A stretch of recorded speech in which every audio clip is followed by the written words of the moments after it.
What is going on, ladies and gentlemen? My name is KILLSTREAK, and welcome to today's video. Now today, we're bringing back the breakdown series in which I had on my channel here. It's been a while, a couple weeks since I've done these, so I decided let's do the most recent thing that we could, and that would be the Predator kill streak from the Devastation DLC pack. This one was quite interesting to do, to test out, simply because it was not a gun. It wasn't something that I was normally used to. This is the first breakdown that I've done that hasn't been a primary weapon. Now that being said though, I was super excited to test everything out. I got some awesome stats and figures pulled for you guys, so we should be able to cover in depth completely what the Predator has to offer. So before we get too far into the video, I just want to do what I do with every breakdown. This is going to be on Carnage Clan as well, so please go check out Carnage down in the description below of my channel, and if you're on Carnage watching this, come check out my channel down in the description below. Now let's get into some basic information about the Predator. This was part of the Devastation DLC pack. It was this pack's pop culture addition to it. Last DLC that we got,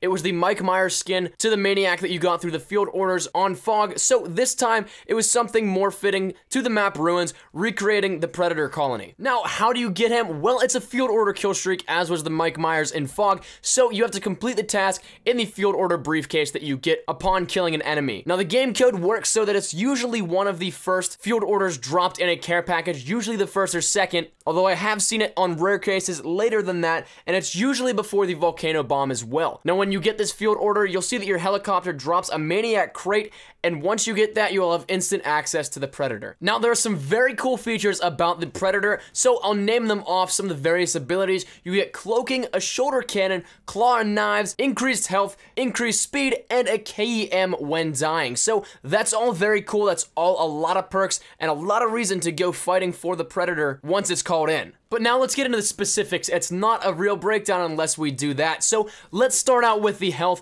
It's 1250. That's the same as Mike Myers or the Maniac compared to the normal 100 health. Now, I was one of those people that was among the assumption that the Predator did not have as much health as the Mike Myers field order or the Maniac, but upon testing it, it was proven that it is the same amount as the other two. Now, one of my favorite parts about the Predator is the cloaking, and a lot of people were concerned when this was first announced that this would be super overpowered, and I'm here to reassure you that it's not as overpowered as you may think. Now, you're only cloaked when you're doing one of three things: moving slowly, not moving at all, or crouch walking. So there's a lot of times where you're going to be vulnerable, such as when you're knifing, sprinting, or shooting with the shoulder cannon, that the cloaking is not going to be active, that you're going to be able to be seen by all the enemies on the map. However, on the flip side, the cloaking is actually very great camouflage for the Predator and the user using it. It's quite hard to see when tracking at a distance. If he's right on top of you or somewhere by you where he runs near you, you're gonna be able to see the little blur of motion that is the Predator, but other than that, it is quite hard to see at range. As well, if you turn a corner and don't know that he's in the area, you're probably not gonna see him off of first glance. So the cloaking certainly does its job well, but at the same time, it's not like he's going to be invisible forever. As a player, you do have a certain advantage over top of the Predator, simply because unless he goes full ninja on you, he will have to sprint, giving away his cover, or you'll be close enough to see him while cloaked. Now, another awesome feature about the Predator is the fact that he has thermal vision. It's an awesome touch in my opinion, and it can be toggled off and on with the left trigger. Now, it tracks enemies using body heat, so it does the same thing as any thermal scope in the game, but it just highlights them in a yellow-orange tint with a background color of blue over top of the landscape. Now, something that I found really interesting though is the fact that if you have incog on, it still does its job. If you have it on, you're not going to be outlined by the thermal sensors. That being said though, you still can be seen by the Predator both in normal vision and thermal vision. The thermal vision just allows you not to be outlined, so at range it's going to be a lot tougher to see your enemies if they have incog on, but it can still be done. And as far as I am aware, you can still be targeted with the auto lock of the shoulder cannon with incog on. I haven't tested any of the other perks to see if that blocks it or not, so as of right now, I'm pretty sure that you cannot get away from the auto lock. Now let's move on to the speed. It is much faster than the average soldier. Even with perks such as agility and marathon, you're not going to be able to outrun the Predator. It's consistently slower than the Maniac though, however. Now, to me, this is very balanced actually. You're only equipped with a knife and a cannon, and we'll get into the actual details of that in a few seconds, but it's also a very good equalizing factor, the fact that you can be able to outrun your enemies and you can charge up on them a lot quicker than a normal soldier could. Now, on the flip side, don't try to outrun the Predator. You're not going to do it.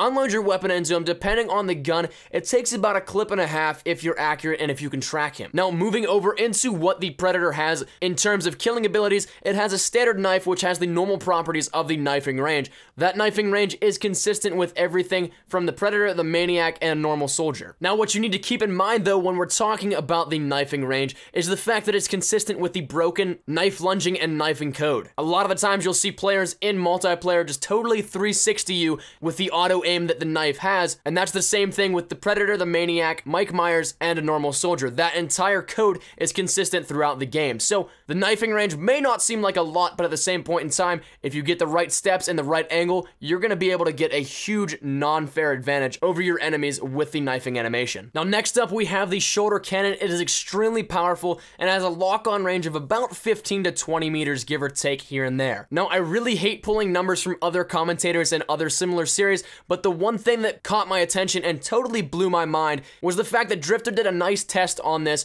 in which one shot of the shoulder cannon killed the Maniac, which has the same health as the Predator and a 12.5 times increase in health over a normal soldier. That being said, it took one shot of the shoulder cannon to kill it. Now, to me, that is absolutely crazy. That definitely gives it the #1 slot as the most lethal explosive in this game. Although on the equalizing side, it is something that isn't as frequently used as a knife for multiple reasons. One, because it has to lock onto an enemy, which takes about 2 to 3 seconds in its own. 2, you have to be in the range of the shoulder cannon to use it. And 3, because it has a 7.5 second reload time on the cannon. Although with all that being said, if you're in an area with multiple people and you get locked on, you can get a double, triple, or multi-kill, depending how many people are in the vicinity of the explosive when it goes off. So even though you can't use it as frequently as a knife and it takes a little bit longer to earn those kills with the shoulder cannon, it is still a great addition to the Predator, and it is very lethal. Now, we have one more thing left to talk about before we end this episode today, so let's talk about the death sequence. When you actually put enough damage into the Predator, he goes down into the last stand or dead man's hand position, and then starts to activate a KEM strike, and there is no escaping it, so if you're on the enemy team, you're gonna die. Is it a little bit OP?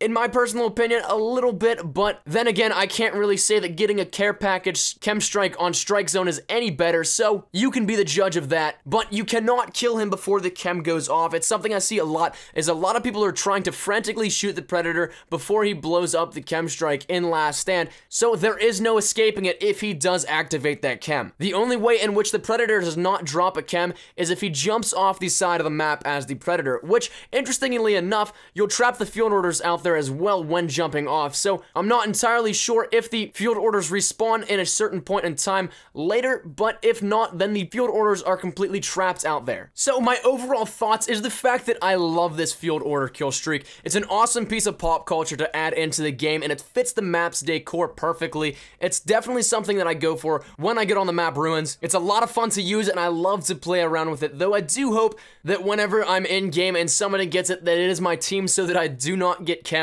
And I'm personally looking forward to seeing what Maniac skin they put into the DLC 3 and 4. It's something that is going to be really hard to top, in my opinion, after this one, simply because I'm just a huge fan of the Predator films, as well as how well this one panned out. So that's been my time, ladies and gentlemen. Thank you guys so much for watching. I hope you guys did enjoy this super long edition of this breakdown. A nice way to bring back the series, in my opinion. Something that I had a lot of fun doing, a lot of fun testing, and a lot of fun just playing with the Predator. Again, as always, if you're on Carnage Clan, come check my channel out down in the description below. If you're on my channel, go check out Carnage down in the description below of my video. And if you did like the video, please leave a like rating down below. Any shares to your Facebook, Twitter, and or MySpace if you're OG like that are always greatly appreciated. If you're new here, be sure to subscribe for the best of Call of Duty Ghost content. I have a ton of stuff still coming to you guys. As always, I hope you guys are having a great day. I shall see you guys later. Take care, and peace.